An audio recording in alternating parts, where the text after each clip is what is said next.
Hi everybody and welcome back to the channel. A few weeks ago I asked for your Fakemon concepts and a few less weeks ago I drew the first batch of them.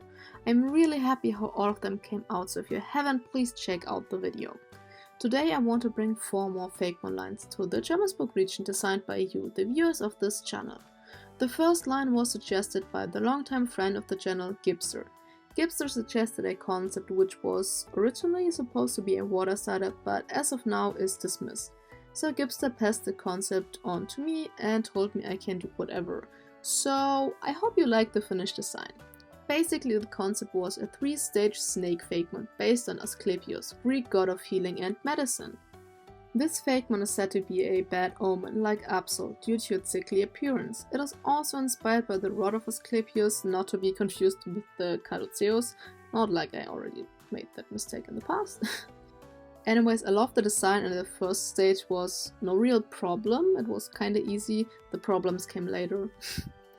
I actually put a lot of thought into this design and I tried to explain everything, I hope I'm not missing something.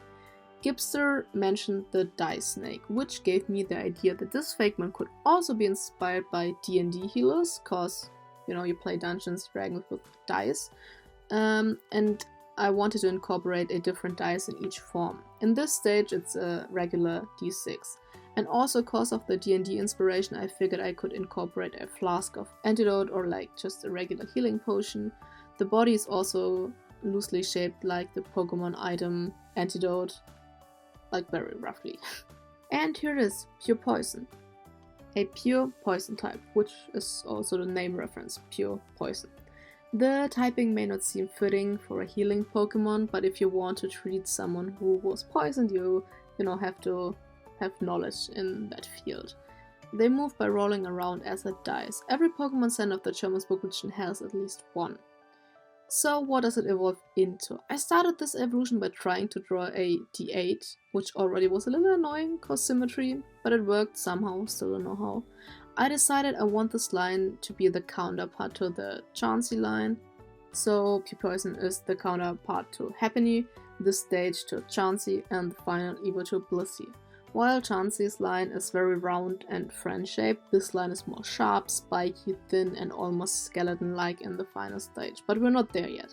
I tried my best to include the Pokemon item Full Heal and it took me several attempts to get it proportionally right.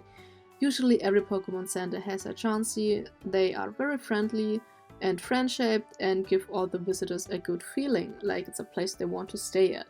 This Fakemon on the other hand is not that popular, it is very helpful and incredibly valuable, but people are a little scared of it due to its appearance. Here it is, Rodis, still a pure poison type. Name comes from the fusion of rot, dice, hiss, and also almost sounds like to rot.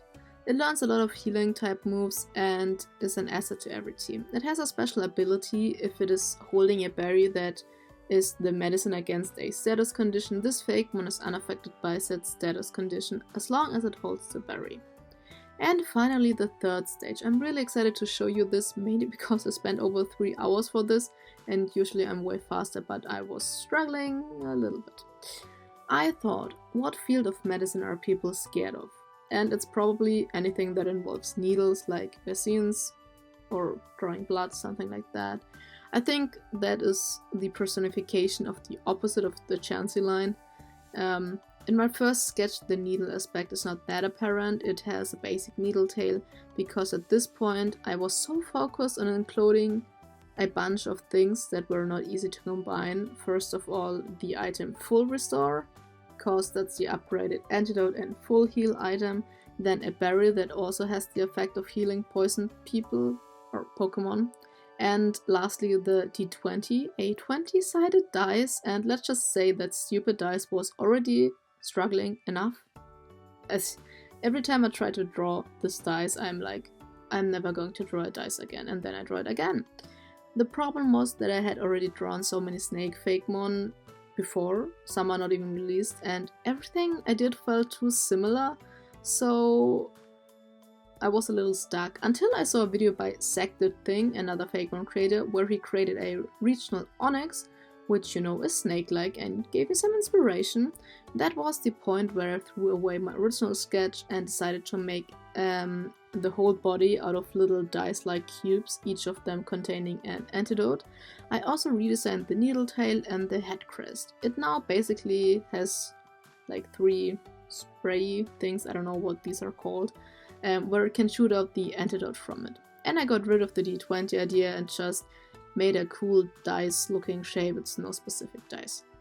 Here it is, Asclepios, from Vecine, Asclepios and Caduceus.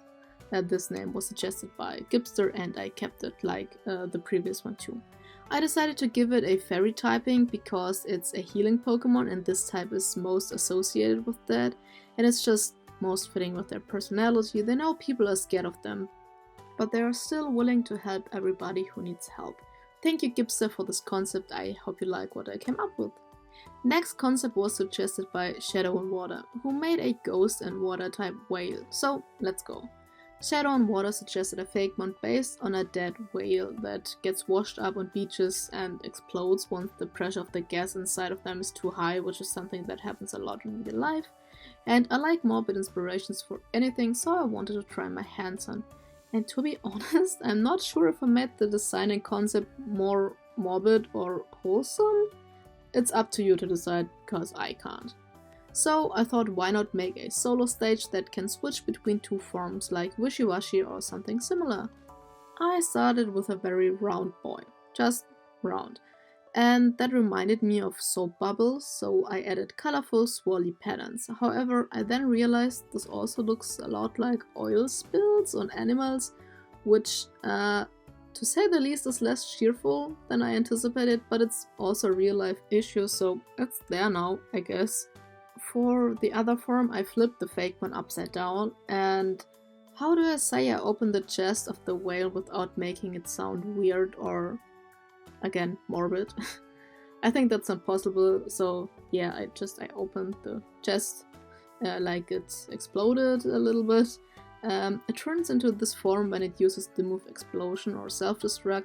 It gets left with 1 HP, but other Pokemon have a harder time landing on it because like now it just has the spirit body that they have to hit.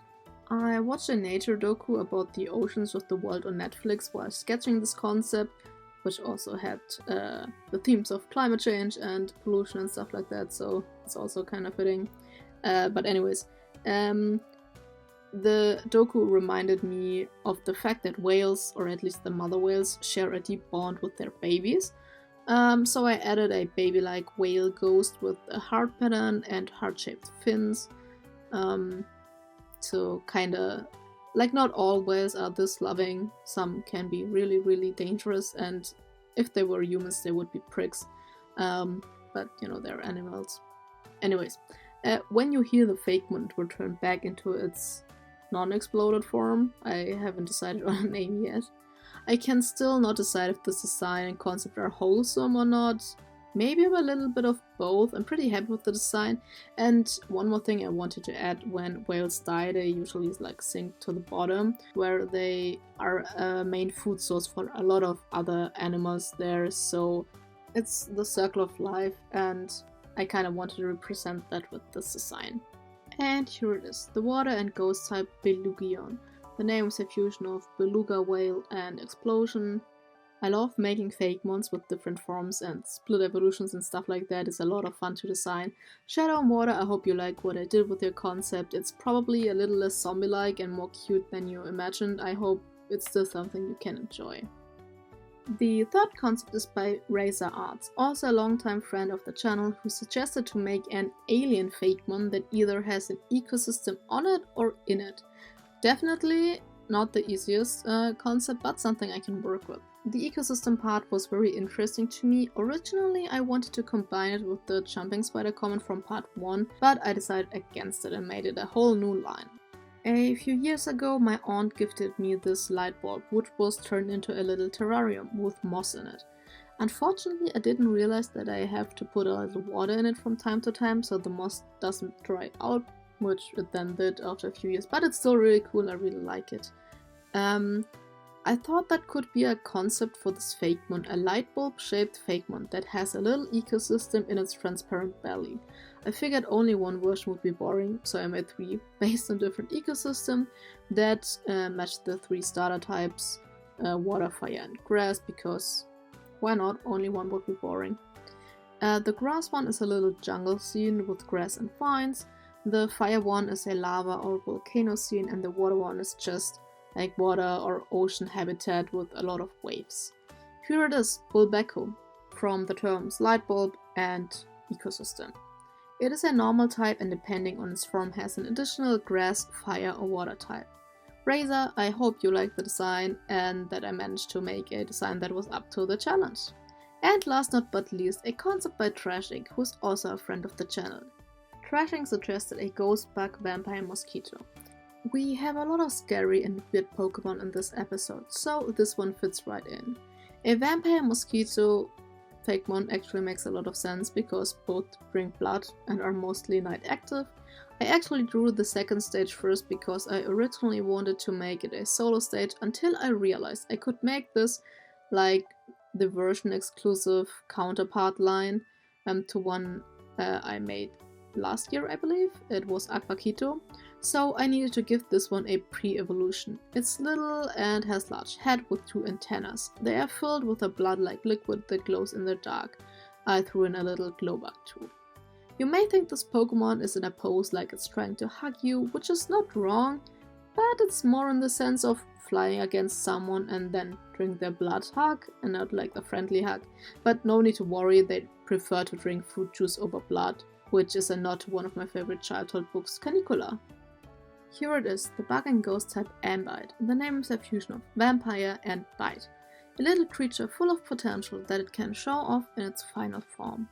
Like I already said, I drew this one first and wanted to make sure it's not too similar to the Aquakito line, but like maybe similar or connected enough to be a rivaling line. I incorporated a bunch of different classical vampire or Dracula elements like the hairline, large fangs and a popped collar. I wanted to give it a cool set of wings, which have some patterns on it that are loosely inspired by blood vessels. Its eyes are very focused, and once its eyes have locked onto the target, they rarely let go. So when you walk around with any fruit beverage, be careful to not get it stolen by a Fakemon who shoots down from the night sky. For some reason they often live in old castles, no one really knows why because there are not a lot of fruits. But it is a little suspicious that there are a lot of wine barrels in the cellars that have like small puncture holes. Maybe this Fakemon drank from it, who knows. Here it is, Schnacking. Again a bug and ghost type, the name is a fusion of Schnake, the German term for mosquito, Schnappen, the German term for like to grab something fastly, and to sting. It is considered to be the king of the castle where it lives, well, from its own perspective. Thanks Trashing for your concept, I hope you like both of the designs, I'm certainly very happy to have them in the Jermanzburg region. Here they are all together, I'm super stoked that I can add these to the Jermanzburg decks and I hope you are too. Let me know which one was your favorite and if you have any concept you'd like to see in the region, just write them down in the comments. Hope you had fun, please like the video, share it with your friends, subscribe to not miss any new videos and see you in the comments.